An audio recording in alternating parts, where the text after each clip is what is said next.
I'm not trying to stay focused and keep them in focus at all. They know and we know what is our goal. So it's 24 hours 7, it doesn't matter if they are there abroad or they are here in the States together when we are practicing, we are sharing the same goal.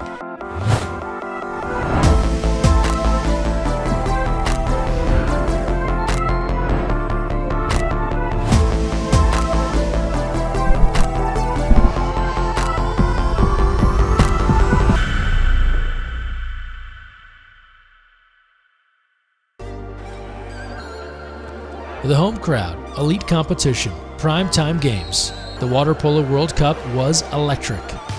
With wins against Serbia and Hungary in dramatic fashion, the tournament gave Team USA a taste of some of the adversity that lied ahead.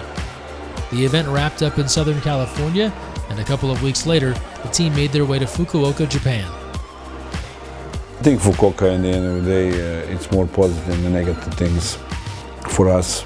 We had a really good group stage. Won all but one match against Greece, where we pretty much lost on a last second opportunity for them, which would have put ourselves in a really good position going into the quarterfinal round, but we ended up winning our crossover game, making it to the quarterfinals, and taking Hungary, the eventual world champions, to a 12-11 game with quite a lot of adversity, and so I was very proud of the guys for that. And then after that, we ended up finishing in 7th place, beating Montenegro. There was a free, I would say, strange games, you know, and some strange decisions which were negative effect on us that, you know, we needed to find a way to overcome and try to perform. Definitely a tournament that I'll remember for a long time is, I would say, a missed opportunity, but I'm proud of how the guys handled themselves.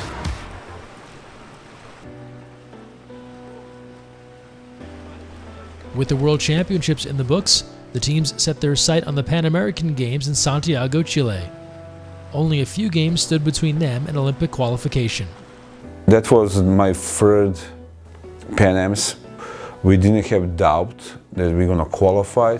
It's an interesting challenge because there's a lot of teams that we've never played before, from South America, Central America, that we don't really know anything about, and pretty much the theme of that was just staying disciplined in all those games that may not be as high as level as the World Championships or World Cup.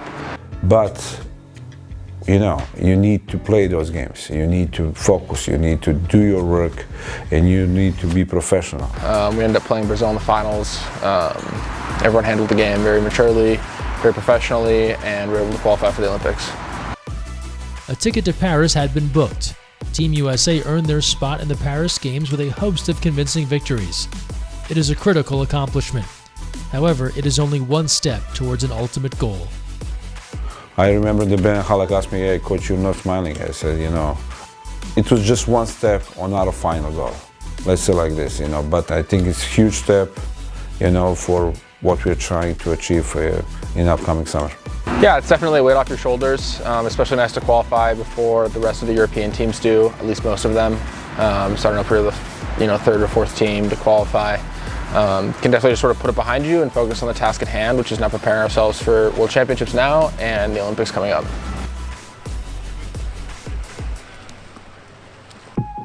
A great deal of time has passed since that first day of training in Torrance. The ebbs and flows of the calendar have defined these athletes and changed the very makeup of the team. With only 15 players allowed to compete in the next World Championships and just 13 spots available on the Olympic roster, cuts were made and goodbyes were said. We started selection immediately after Tokyo. So all the players had the chance, you know, got games, got scrimmages, you know, worked together to show themselves. Yeah, we've lost a few guys who've been with us for pretty much the whole quad. Some to injuries, some to other things. You know, Tommy, Jake, Jack, a lot of those guys put in a lot of really good work with us, and I'm really grateful for what they've done. And you know, now going to World Championships, we have I think 15 guys, and the Olympics will be 13. So I think it's probably the most important tryout period for especially the bubble guys. And right now we got 15 players who is going to Doha, and from that 15 players we're going to choose 13 players plus one who will be alternative for Olympic Games when times comes. But at the end of the day, it's we'll have 13, and we need to fight with them. Time is of the essence. Returning to the Olympic podium is all that matters now, and it is no easy feat.